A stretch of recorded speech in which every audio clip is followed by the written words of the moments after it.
hoy día es lo que es, en primer lugar, para hacer un adecuado manejo de una patología es importante primero hacer un buen diagnóstico. Luego hay que estadiar la enfermedad para ver el pronóstico. Y ya posteriormente el manejo en sí mismo de la enfermedad, tanto de medidas generales como el tratamiento específico. Y por último las conclusiones. Siguiente. En primer lugar, ¿qué es el mieloma múltiple? Es una neoplasia de células plasmáticas.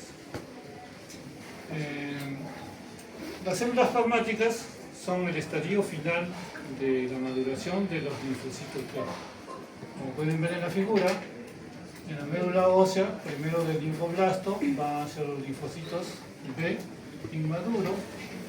Posteriormente, estos linfocitos van a la circulación y en los tejidos linfáticos periféricos, donde van a hacer el proceso de maduración, donde hay exposición hacia antígenos propios en primer lugar para obtener lo que es la autoselección, ¿no? Y posteriormente en los ganglios linfáticos su exposición a antígenos externos para lo que es la producción de inmunoglobulinas, ¿no? Ante un antígeno externo, una bacteria, un virus, algo, se va a diferenciar de ese linfocito B, ya sea un linfocito B de memoria, ¿no? Que va a tener ahí presente que cuando se exponga nuevamente al cuerpo, nuevamente al mismo antígeno, tenga una respuesta mucho más efectiva, ¿no? Y lo otro es que esos linfocitos van a madurar hacia una célula plasmática que se va a encargar de la producción de los anticuerpos, de las diversas inmunoglobulinas, IgG, IgA, IgM, IgE, IgD. Entonces, en estas células plasmáticas es donde se va a producir la neoplasia, ¿no? Como pueden ver acá al costado, la célula plasmática es una célula con un núcleo redondeado, excéntrico, hacia un lado, y un citoplasma característicamente de tipo basófilo, a su lado. Esa es una célula plasmática. Como ven, una gran infiltración, una gran cantidad de células plasmáticas que es característico de los mielomas múltiples. Siguiente.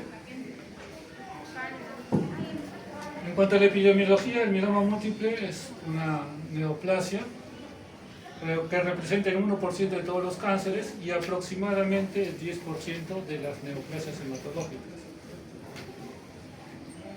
La incidencia es de entre 4 a 6 casos por 100.000 habitantes por año, y la edad media del diagnóstico es en pacientes adultos mayores, entre 70 años aproximadamente de edad media.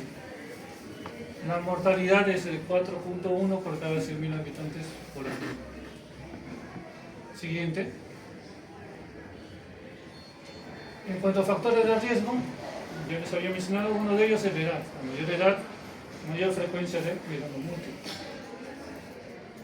El 75% de los pacientes con mieloma múltiple tienen más de 50 años. La raza también es más frecuente en pacientes con descendencia africana. En cuanto al sexo, más frecuente en hombres que en mujeres.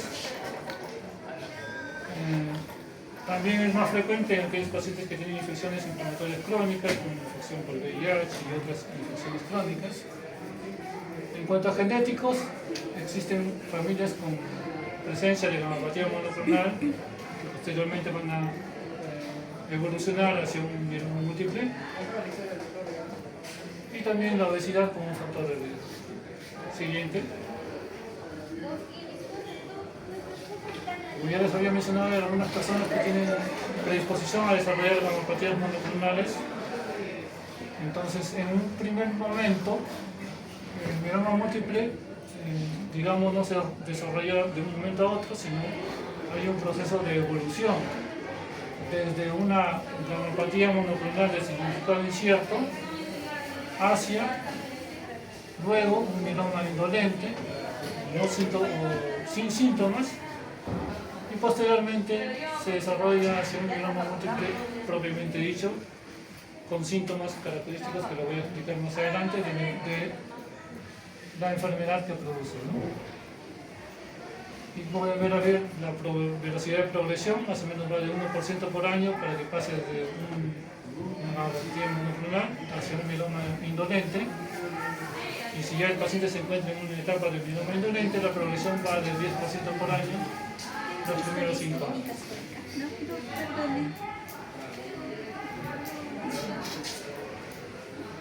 Para la progresión de una gammopatía monoclonal de significado incierto hacia un mieloma propiamente dicho, va a tener mucha importancia lo que es el microambiente de la médula ósea.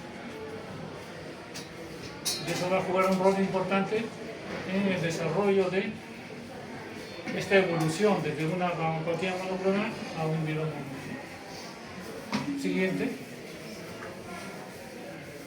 Ahí pueden ver otra vez cómo es esta evolución desde una célula plasmática normal. En primer lugar, es expuesto hacia una noxa que va a provocar lo que es, ya sea esta noxa puede ser una infección, una inflamación crónica, exposición a algunos productos tóxicos, ¿no? Y esto va a desarrollar en primer lugar algunas pequeñas mutaciones que van a producir lo que es una gammopatía monoclonal de significado incierto. Posteriormente, esta gammopatía monoclonal de significado incierto, con la intervención del microambiente de la médula ósea, va a producir cambios en la angiogénesis y también estos cambios van a producir aumento en la resorción ósea que van a llevar al desarrollo de esto, juntamente con algunas otras nuevas mutaciones en estas regiones, en el RAS, KRAS, van a hacer que esta gammopatía monoclonal pase a un mieloma múltiple propiamente dicho. Siguiente. Las manifestaciones clínicas, ¿cuándo debemos sospechar que un paciente tiene mieloma múltiple? Esto es importante porque mientras hagamos el diagnóstico, va a recibir un manejo más temprano. En primer lugar, la manifestación más frecuente es el dolor óseo.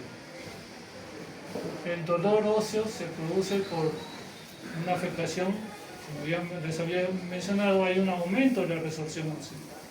Entonces esto va a generar el debilitamiento del tejido óseo y una mayor susceptibilidad a pequeñas fracturas. En un primer lugar, microfracturas que van a producir dolor por un efecto mecánico. Y ya cuando la enfermedad está mucho más avanzada, va a producir fracturas ya propiamente en el esqueleto, fracturas generalmente, fractura de cadera, fractura de huesos largos, fractura de costillas, ¿no? Fractura de la columna vertebral. Lo característico es que esta resorción ósea va a producir en el hueso las lesiones osteolíticas, que es típico, característico de los pacientes con mieloma múltiple. El otro síntoma frecuente es la anemia.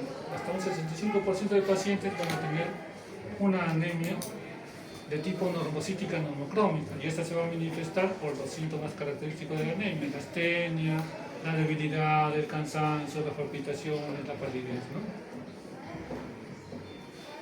Luego hay también afectación de la parte renal y va a producir insuficiencia renal. Los síntomas que puede dar: poliuria, edemas. Es característico la proteinuria de cadenas ligeras, la proteinuria de Bence-Jones. Otra manifestación que pueden tener los pacientes es la hipercalcemia. Como hay aumento de la resorción ósea, obviamente esto va a traer como consecuencia que aumente el calcio. El paciente puede presentar polidixia, poliuria, náuseas, vómitos y alteración de conciencia. Muchas veces los pacientes vienen ya con alteración de la conciencia, se le hacen los estudios para ver si es una alteración metabólica o algo, electrolítica, y se les encuentra con hipercalcemia. Siguiente. Otras manifestaciones que pueden presentar son manifestaciones neurológicas, también lo que es síntomas, sobre todo sugerentes de compresión medular, neuropatías, dolores neuropáticos, o incluso ya compresión medular con parálisis, etc., ¿no? Y síntomas generales como fiebre, anorexia, pérdida de peso, infecciones recurrentes. Esto es algo también que llegan con los pacientes con mieloma múltiple, con una neumonía o infecciones urinarias, que generalmente son recurrentes. Un paciente ingresa a hospitalización por infecciones urinarias a repetición. Luego tenemos que la hiperviscosidad puede producir síntomas de cefalea, vértigo, diplopía y sangrado inclusive. Las hemorragias pueden presentar epístasis, hemorragias digestivas, y esto se da por la disfunción de las plaquetas por las paraproteínas. Como vamos a ver, como les voy a explicar más adelante, el mieloma múltiple va a generar un incremento en la producción de inmunoglobulinas. Las células plasmáticas son las que se encargan de producir las inmunoglobulinas. Y obviamente en una neoplasia estas células plasmáticas van a producir una cantidad excesiva de inmunoglobulinas, ¿no? Y estas proteínas anormales van a presentar lo que es alteración con las plaquetas y con los factores de coagulación. Y esto va a ocasionar sangrados. La hiperviscosidad también se debe a este aumento de las paraproteínas que van a aumentar la viscosidad sanguínea, ¿no? No va a haber una adecuada circulación por este aumento de la viscosidad de la sangre. También se puede desarrollar tumores extraóseos, los plasmocitomas. Son tumores que se presentan a nivel óseo o a nivel de tejidos blandos también. Generalmente en cabeza, cuello, en cavidad oral, en hígado, en pulmones, en riñón y en otros sitios, ¿no? Estas tumoraciones, estos plasmocitomas. Y también puede haber alteraciones analíticas, aumento del BCG por este incremento de las proteínas, de las paraproteínas, de las inmunoglobulinas, también hiperglucemia y aumento de las proteínas totales, ¿no? Pero en este caso con incremento de las globulinas. Hay una inversión entre albúmina y globulina, ¿no? Eso también es algo que pueden presentarse en los pacientes con mieloma múltiple. Hacemos un perfil hepático, encontramos aumento de las proteínas totales, con incremento de las globulinas y con hipoalbuminemia. Siguiente. Entonces, para hacer un diagnóstico hay que hacer estudios para comprobar la presencia de la proteína monoclonal. Estas células plasmáticas, como les mencionaba, van a producir inmunoglobulina en exceso, y esto constituye lo que es la proteína monoclonal. Entonces, para ver esta proteína anormal, se debe hacer el estudio con electroforesis de proteínas, con el dosaje de inmunoglobulinas, ya sea IgG, IgA, IgM, con el estudio de inmunofijación y con el dosaje de cadenas ligeras libres. También es necesario ver la infiltración de la médula ósea, o en todo caso, si es que tiene un tumor extraóseo o un plasmocitoma, la infiltración de este tumor, obviamente este plasmocitoma va a estar compuesto de células plasmáticas. Entonces se debe hacer el aspirado de la médula ósea, y si no se tiene una muestra adecuada, biopsia de la médula ósea, o en todo caso, si tienes un tumor, un plasmocitoma, también hay que hacer la biopsia del tumor del plasmocitoma. Y esto debe hacerse el estudio de inmunofenotipo para ver que estas células plasmáticas son neoplásicas. Esto se hace a través de citometría del flujo cuando se obtiene el aspirado de médula ósea, y cuando la muestra es un tejido, ya sea biopsia o del tumor, de la médula o del tumor, por inmunohistoquímica. También se debe hacer estudios de cariotipo y citogenética para ver el riesgo y el pronóstico de la enfermedad, ¿no? Para ver si hay alguna mutación que nos dé un mal pronóstico que nos indique que el paciente no va a responder adecuadamente al tratamiento. Siguiente.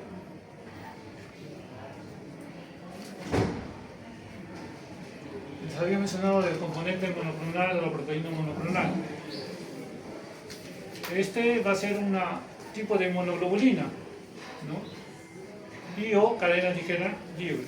Se va a producir o bien una inmunoglobulina, pero también una cadena ligera libre.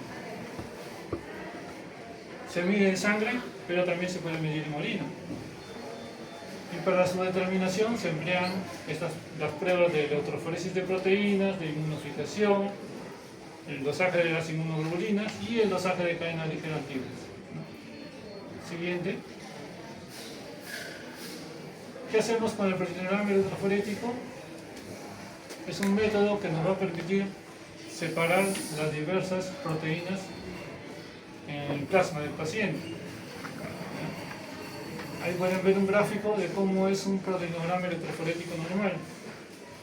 Pueden ver la banda, la curva amarilla representa lo que es la albúmina. Luego tenemos la región alfa 1, alfa 2, beta 1, beta 2 y gamma. En la alfa 1 podemos ver la proteína característica, que es la alfa antitripsina. En la región alfa 2 podemos ver lo que es la aptoglobina. En la beta 1 lo que es la transferrina.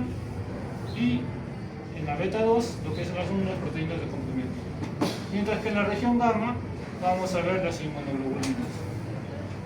Disculpe que le interrumpa, solo voy a recoger mis cosas, sí, gracias.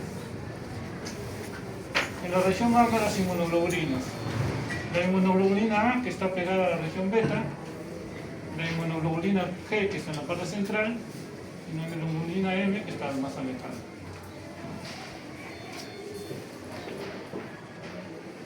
Entonces, siguiente.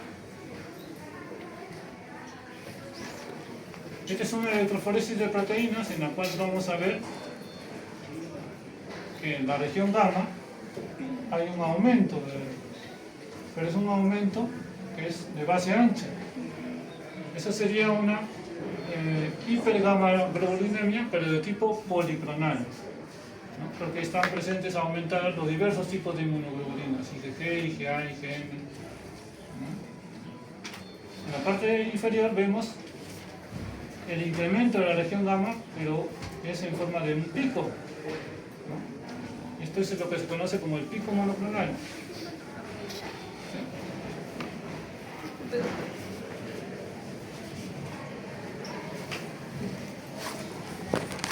El pico monoclonal, ¿no? Que va a estar constituida por un solo tipo de inmunoglobulina, ya sea IgG, ya sea IgA o IgM, ¿no? Y por eso va a dar lugar a este pico. Esto es lo que debemos encontrar nosotros, porque esto es del mieloma múltiple, de la célula plasmática neoplásica. Siguiente. Ahí podemos ver las imágenes al lado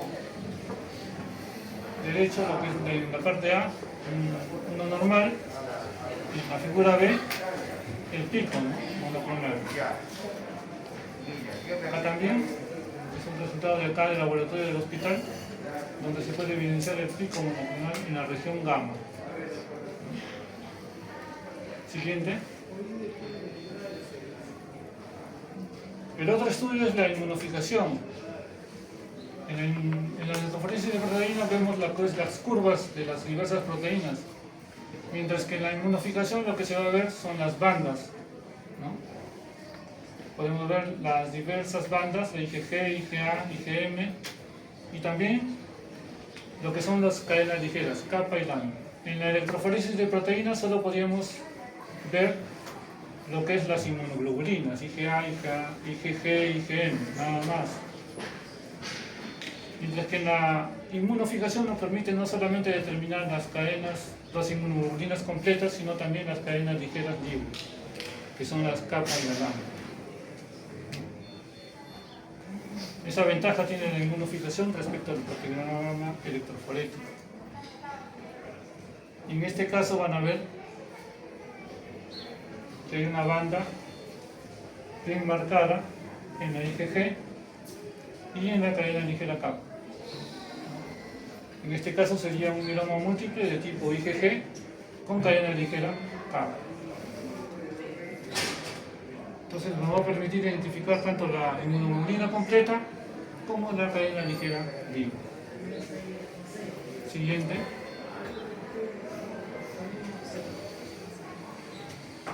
Les había mencionado de la proteína de Bence-Jones, ¿no? La proteína de Bence-Jones se va a excretar en la orina. Es una cadena ligera libre, ya sea kappa o lambda, monoclonal, y que va a estar presente en la orina. Estas cadenas ligeras, como podemos ver acá, se van a filtrar a través del glomérulo, van a pasar al tubo proximal,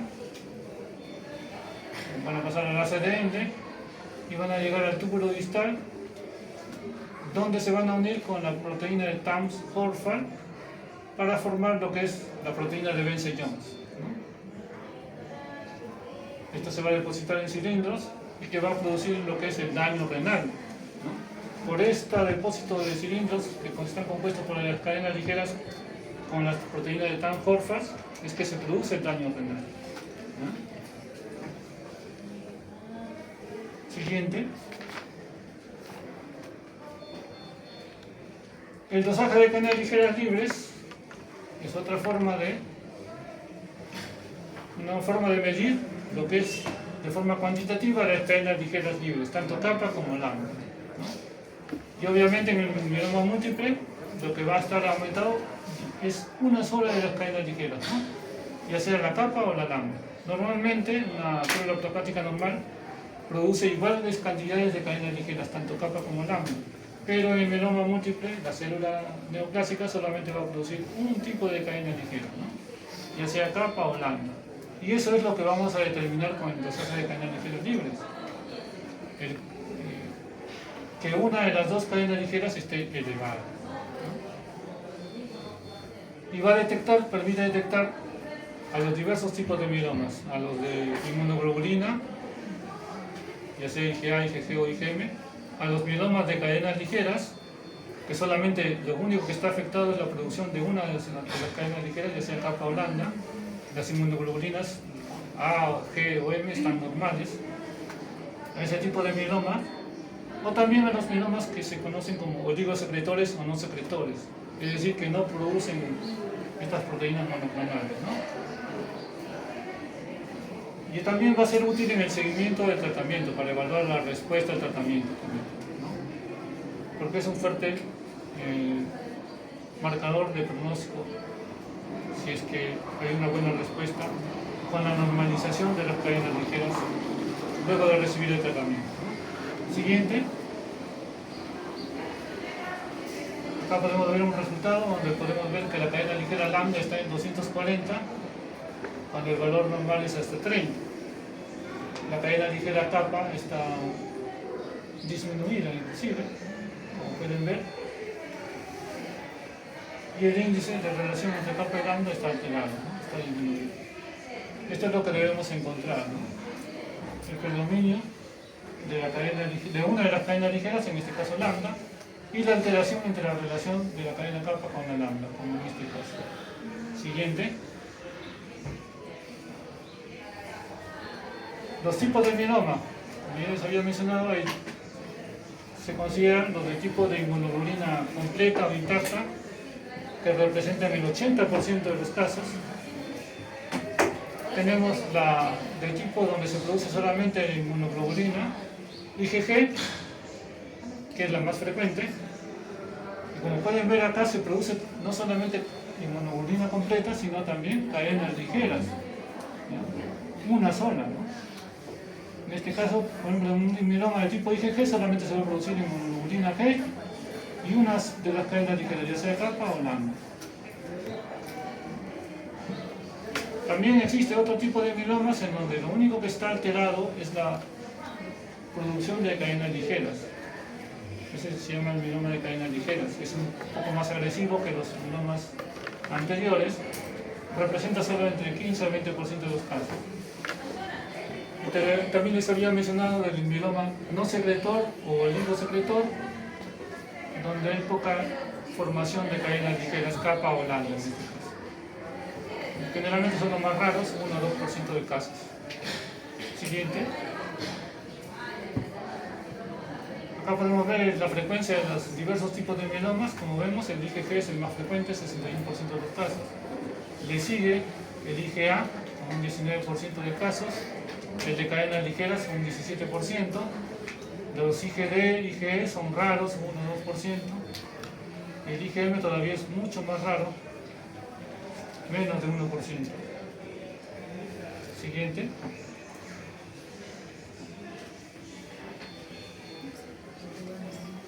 Acá podemos ver en un aspirado de médula ósea la presencia de células plasmáticas, la gran infiltración, acá en este caso, inclusive una célula plasmática que tiene 3 núcleos.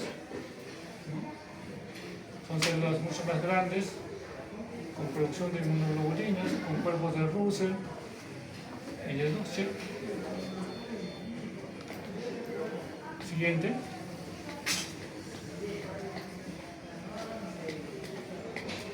En este caso, pues, se observa en un hilograma, un aspirado de médula ósea, la presencia de células plasmáticas, pero no hay una buena muestra. No ha habido una adecuada obtención de muestra, por lo que a este paciente se le hizo la biopsia de médula ósea. Y acá se encuentra que tiene infiltración por células plasmáticas con restricción de cadena ligera lambda.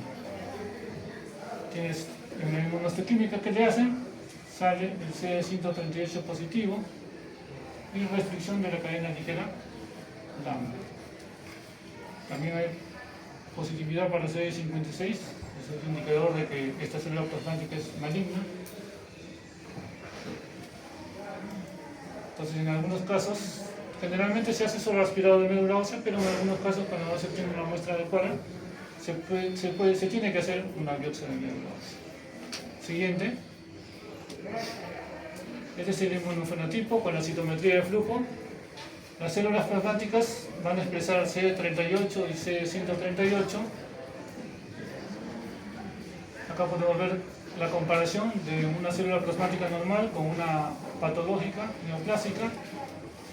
Como podemos ver, el CD38 tiende a disminuir su expresión, el CD45 tiende a ser negativo, el CD19, que en una célula plasmática normal se expresa, en una neoplásica no expresa el CD19. El CD56 en una célula plasmática normal no expresa el CD56, mientras que una célula plasmática neoplásica va a expresar el CD56. Siguiente. Ahí podemos ver un informe de citometría de flujo, donde podemos ver que nos dice que tiene células plasmáticas neoplásicas en un 48%, y ahí lo que marca, ¿no? El CD38, CD138, CD56, CD28, CD81, y la restricción de la cadena ligera K. Siguiente. Estas son las lesiones óseas características por la infiltración de las células plasmáticas. Como podemos ver acá, las lesiones en sacabocado características en la radiografía de cráneo. También se puede presentar en la pelvis, en los huesos del húmero, fémur, inclusive en los dedos, en las falanges, también presencia de lesiones sociales. Siguiente. Ahí podemos ver un estudio de resonancia magnética donde podemos ver un aplastamiento de la vértebra y el incremento del esternón por un plasmocitoma óseo. Se puede ver bien aumentado el tamaño del grosor del plasmocitoma. Siguiente. Acá otros plasmocitomas, en este caso en la cavidad oral, esta parte rojita, es el plasmocitoma, de acá en el ojo inclusive, también un plasmocitoma, ¿no? Siguiente. Los criterios diagnósticos, en primer lugar, de la mamografía monoclonal de certificado incierto, requiere que cumpla 3 criterios. Uno, que el componente monoclonal, ya sea IgG, IgA o IgM, en suero sea menor a 3 gramos por decilitro. Y lo otro, que las células plasmáticas clonales en médula ósea sean menos del 10%.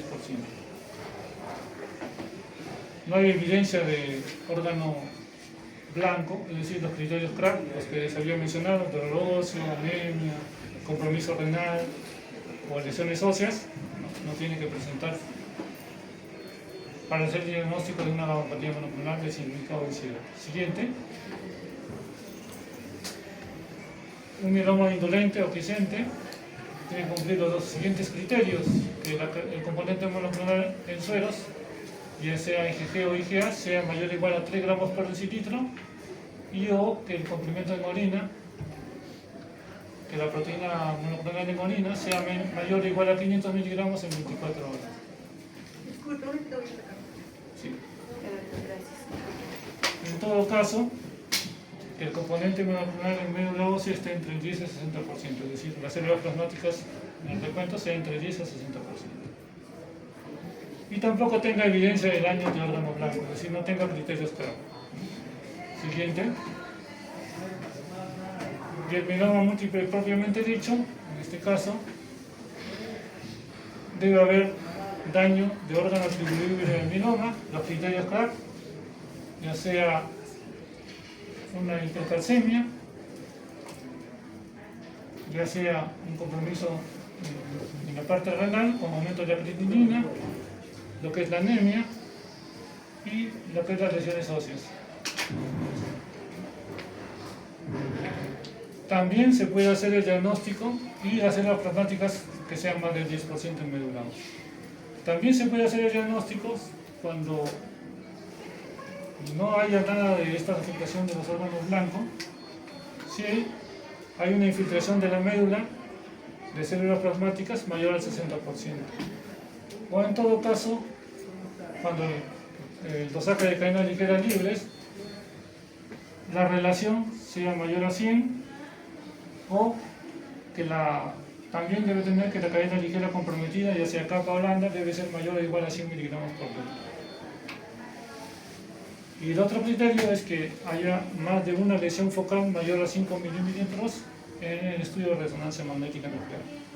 Es decir, que haya presencia de lesiones o extramedulares, plasmocitomas, mayores a 5 milímetros. Siguiente. Luego hay que hacer el estadiaje para ver el pronóstico de la enfermedad. Se hace mediante el Sistema Internacional de Estadiaje, que lo divide en 3 estadios. Estadio 1, se hace uso de la beta-2 microglobulina, que sea menor a 3.5, y la albúmina mayor a 3.5 gramos por decilitro. Eso le va a dar una tasa de sobrevida de 62 meses. El estadio 3, cuando la beta-2 microglobulina sea mayor a 5.5, que le va a dar una media de supervivencia de 29 meses. Y el estadio 2, cuando no cumple criterios de estadio 1 ni estadio 3, que solo le va a dar una supervivencia de 44 meses. Siguiente. El sistema de estadiaje internacional revisado toma en cuenta lo que es lo anteriormente y además le suma lo que es alteraciones citogenéticas de alto riesgo, que van a ser la ramificación 4-14, la ramificación 14-16 o de lesión del cromosoma 17, y también la DHL, ¿no? Entonces, si la DHL está normal, no tiene citogenética de alto riesgo, estaría en estadio 1, tiene alteraciones citogenéticas de alto riesgo, la DHL elevada, lo convertiría en estadio 3. Estadio 2 sería que no cumple criterios ni para el estadio 1 ni para el estadio 3. Y acá igualmente las tasas de sobrevida que se mantienen más o menos las mismas, ¿no? 62, 44 y 29 meses. Siguiente. Y ahora vamos al tratamiento, ¿no? El tratamiento de la gomopatía monoclonal del significado incierto y del mieloma aquiescente es solamente observar y ver, nada más. No es necesario darle tratamiento con quimioterapia porque se ha demostrado que no produce ningún beneficio en la sobrevida. Entonces hay que esperar nada más hasta que se convierta, evolucione en un mieloma sintomático. Eso sí, debe ser evaluado cada cierto tiempo, cada 3, cada 6 meses, ¿no? Y luego cada 6 a 12 meses, con los estudios bioquímicos, proteinograma, urea creatinina, el hemograma completo, ¿no? Para ver si ya el paciente desarrolla, y aspirado de médula ósea cuando lo requiera también, ¿no? Entonces en estos casos solo es observar y ver, nada más, hacer el seguimiento, nada más. Siguiente. Siguiente. Ya cuando tenemos un mieloma múltiple con síntomas, ya asintomático, lo primero es la hidratación. Debe tener una hidratación adecuada de al menos 3 litros por metro cuadrado por día, y esto con el fin de lograr una mayor diuresis, que la diuresis sea por lo menos de 2 a 3 litros al día. Yo les había mencionado que el daño renal se produce por las cadenas ligeras libres que pasan al glomérulo, pasan al túbulo y forman lo que son los cilindros que van a producir el daño renal. Entonces, con la hidratación lo que buscamos es que no haya o no aumente ese daño renal, ¿no? Que el paciente no termine en una enfermedad renal crónica, que la injuria renal solo sea aguda con el tratamiento, eso se revierte. Entonces, por eso es necesario hacer la hidratación. Luego la corrección de la anemia, obviamente, si el paciente tiene, procurar que tenga una hemoglobina mayor a 8, salvo en el caso de que el paciente tenga un síndrome de hiperviscosidad sérica, ¿no? Si el paciente tiene un síndrome de hiperviscosidad sérica, va a tener la sangre viscosa. Obviamente, como contraposición, para evitar que la viscosidad, o tratar de disminuir la viscosidad, el organismo lo que hace es tratar de disminuir la hemoglobina, ¿no? Entonces, si tú corriges la hemoglobina, si el paciente tiene 6, entre 6 y 8, en este caso, por ejemplo, y transfundes, vas a aumentar la viscosidad sanguínea más y vas a empeorar el síndrome de hiperviscosidad, ¿no? Por eso solamente se transfunde en esos casos siempre y cuando la hemoglobina sea menor a 6. ¿Bien? Si está entre 6 y 8, no hay que transfundirlo porque vas a empeorar el síndrome de hiperviscosidad. Y el tratamiento también se hace no solo con transfusiones, sino con eritropoyetina, de 4.000 unidades 3 veces por semana. También se hace el estudio para ver si el paciente tiene alguna carencia, algún déficit de alguna vitamina. Generalmente los mielomas múltiples a veces se pueden presentar con déficit de vitamina B12. Entonces, si en el caso del paciente tuviera un déficit de vitamina B12, hay que suplementar la vitamina B12. Si en caso que tuviera un problema de ferropenia, debido a que el paciente probablemente haya debutado con manifestaciones hemorrágicas, ¿no? Entonces en esos casos hay que suplementar el hierro, ácido fólico. Luego lo otro es la corrección de la hipercalcemia. Si el paciente viene con trastorno del sensorio, con hipercalcemia, entonces es importante corregir también la hipercalcemia para mejorar el estado clínico del paciente. Para eso se usa hidratación profusa. También se puede usar corticoides, dexametasona, 40 miligramos endovenoso cada 24 horas por 4 días, furosemida para lograr que haya diuresis y eliminación del exceso de calcio. Y si no se corrige con estas medidas, se puede usar bifosfonatos, ¿no? Ácido zoledrónico o ácido palmidrónico para corregir la hipercalcemia. Siguiente.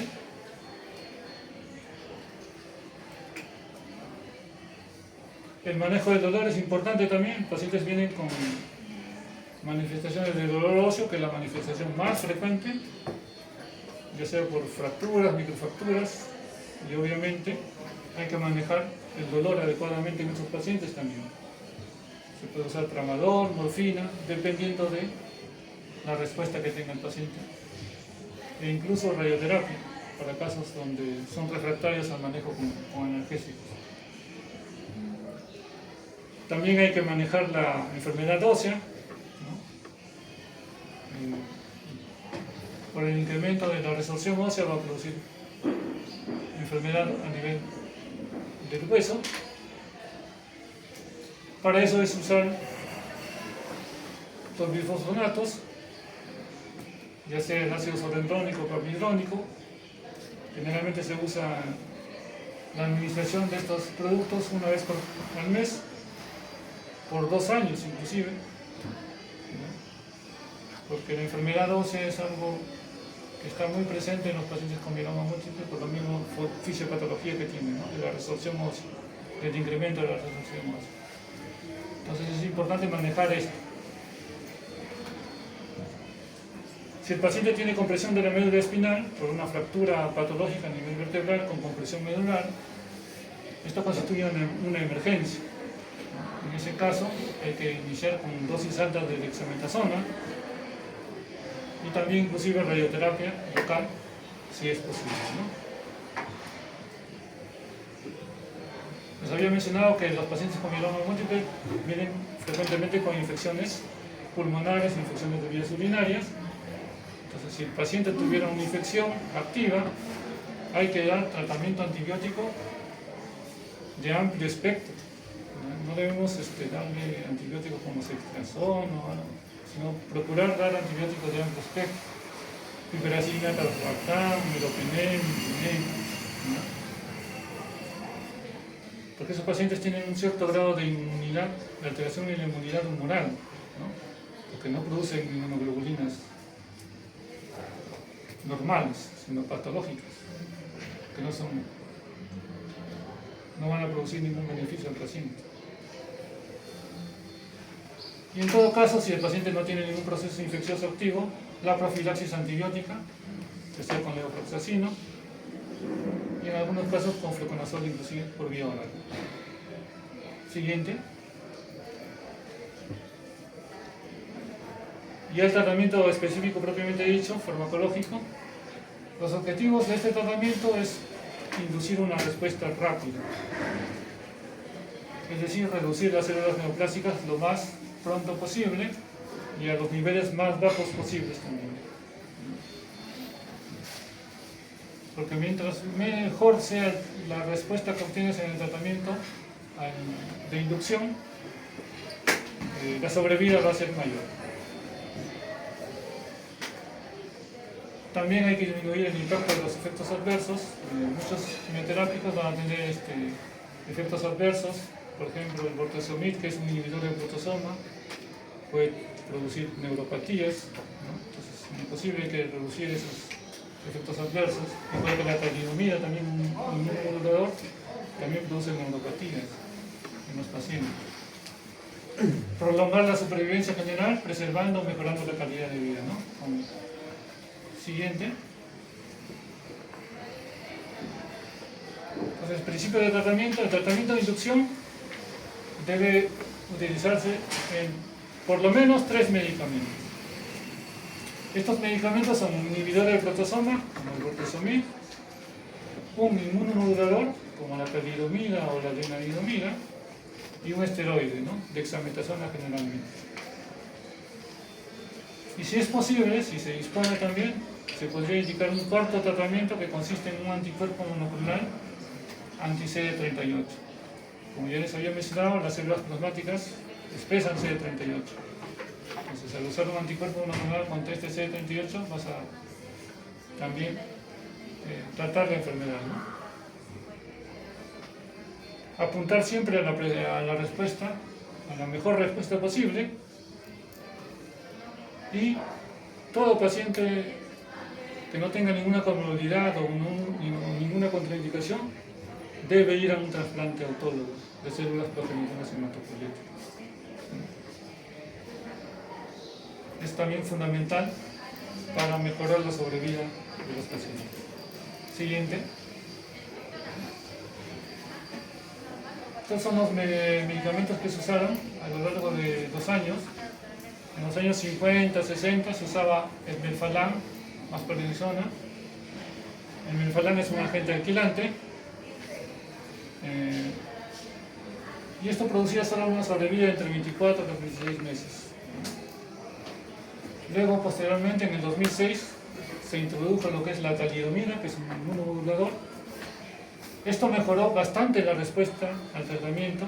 La talidomida es un inhibidor de la angiogénesis y mejoró la sobrevida hasta 45 a 52 meses, ¿no? Luego, en 2007, apareció la lenalidomida, que es otro inmunomodulador de segunda generación, que mejoró aún más la sobrevida hasta un 96% de un año. Y en el 2009 se introdujo lo que es el inhibidor del proteasoma, que es el bortezomib,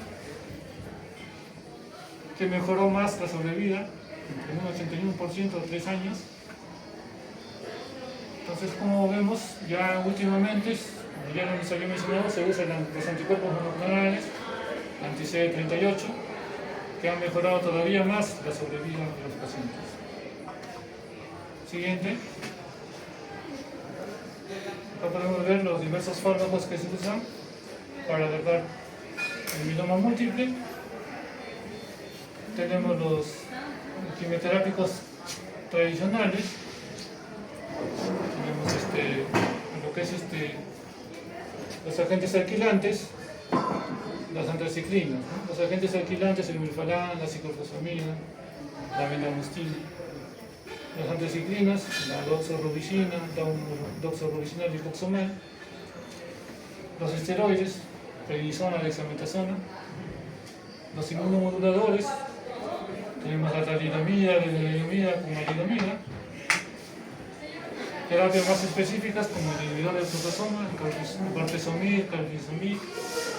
Y los anticuerpos monoclonales, anti-CD38, como el daratumumab y cetuximab. Actualmente disponemos de estos fármacos para tratar a los pacientes con mieloma. Siguiente. Y el tratamiento. En primer lugar, debemos determinar si el paciente es candidato o no a trasplante de células progenitoras hematopoyéticas. Si el paciente es candidato a trasplante, lo que se debe hacer es la terapia de inducción, con el fin de obtener la mejor respuesta posible. Y esto, como le digo, por lo menos tiene que incluir 3 fármacos: un inhibidor del proteasoma, un inmunomodulador y un esteroide, ¿no? Los esquemas que se usan, el esquema BRD, BTD, principalmente, será de 4 a 6 ciclos. Generalmente estos son cada 4 semanas, cada mes. Y también, si es posible, utilizar el anticuerpo monoclonal anti-CD38, también se puede usar, ¿no? Luego, el paciente, después de 4 a 6 ciclos de terapia con inducción con los esquemas mencionados, debe pasar a un trasplante autólogo. El trasplante autólogo, para el acondicionamiento, se usa melphalan y se infunden las células progenitoras hematopoyéticas que se han colectado del mismo paciente. Perdón que interrumpa su clase, hay una orden que quiero sacar.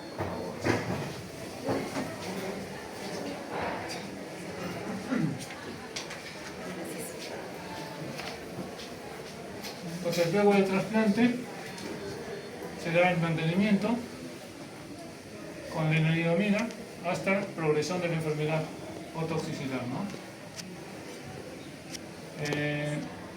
En cuanto a los pacientes que no son candidatos a terapia, a trasplante de células progenitoras hematopoyéticas, en esos casos se da solamente tratamiento con lenalidomida más dosis bajas de dexametasona de forma continua, ¿no? Hasta toxicidad o progresión de la enfermedad. También se puede usar el bortezomib, melphalan y prednisona como tratamiento. También en una terapia continua. Obviamente, este tratamiento es, como les mencionaba, el mantenimiento es hasta progresión de la enfermedad o otra toxicidad. Entonces, estos pacientes van a recaer generalmente. Todos los pacientes tratados van a tener un tiempo en el cual van a volver a recaer, van a volver a presentar la enfermedad. ¿Sí? En ese caso ya hacer un manejo de la recaída, que es un poco más complicado el tratamiento, y generalmente la respuesta es mucho menor.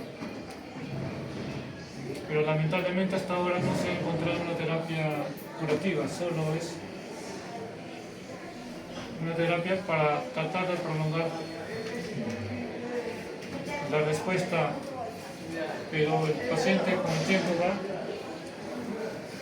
a volver a presentar la enfermedad, a recaer.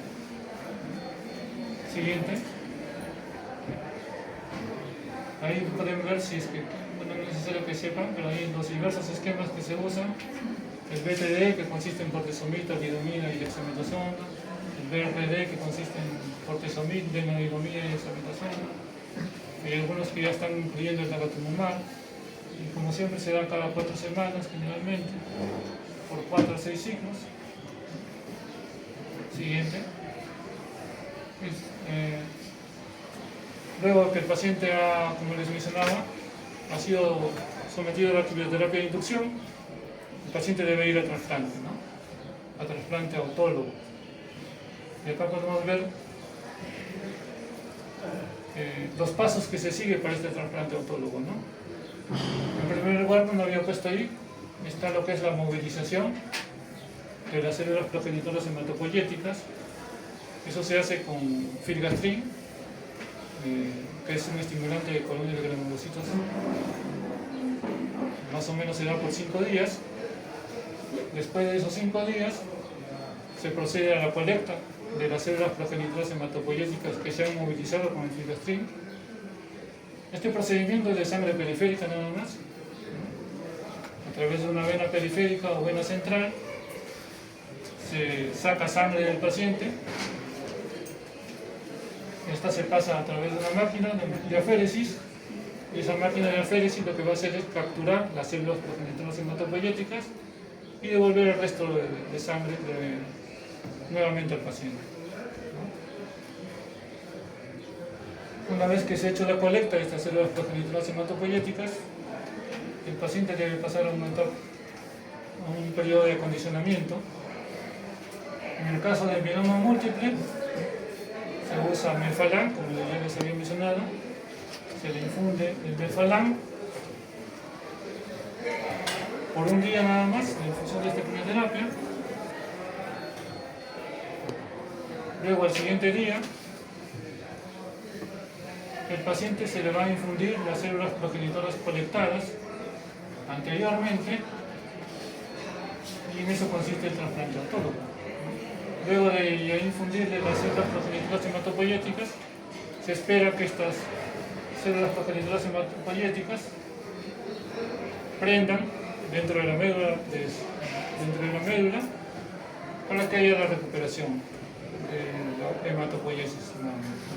Con el acondicionamiento, lo que se logra es, o lo que se persigue es tratar de eliminar las células neoplásicas residuales, pero esto también produce daño de las células progenitoras hematopoyéticas. Por eso es que hay que restituirlo con el trasplante. Hay que volver a restituir esas células progenitoras hematopoyéticas que se van a dañar con el acondicionamiento, con la quimioterapia de acondicionamiento.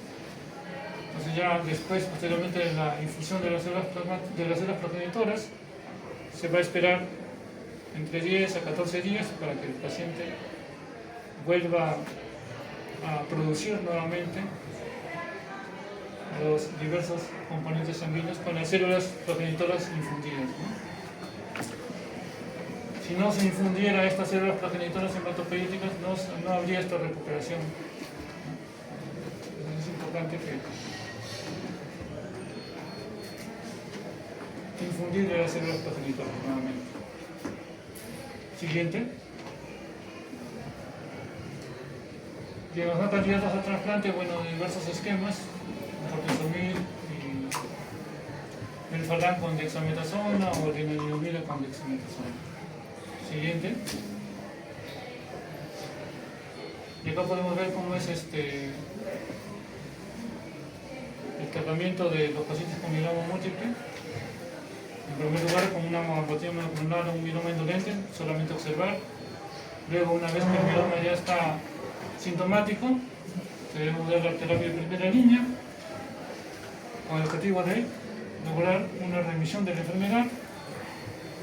Pero como les había mencionado, al cabo de un tiempo, nuevamente la enfermedad va a volver a reaparecer.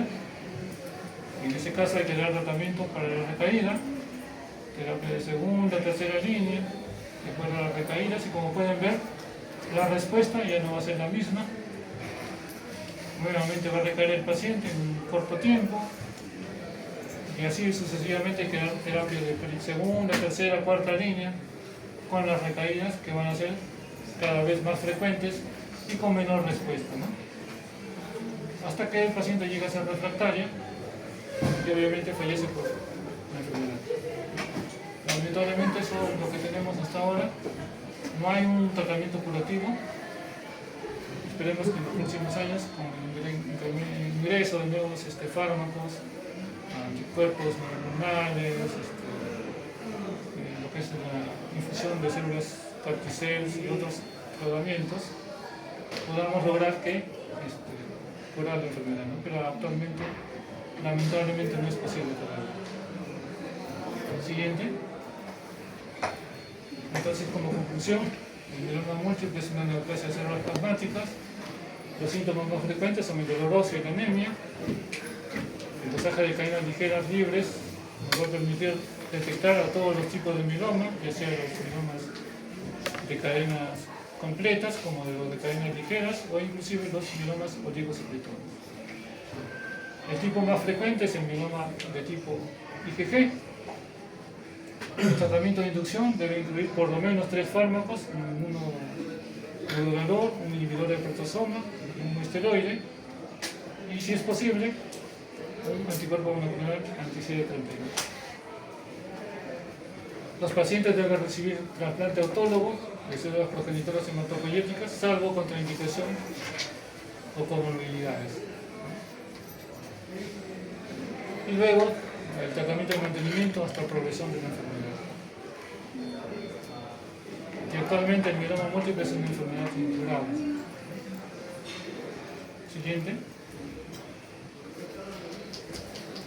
Ahí pueden ver el primer trasplante que se hizo acá en el hospital, que fue en junio del año pasado, el 28 de junio. Vamos por cumplir un año.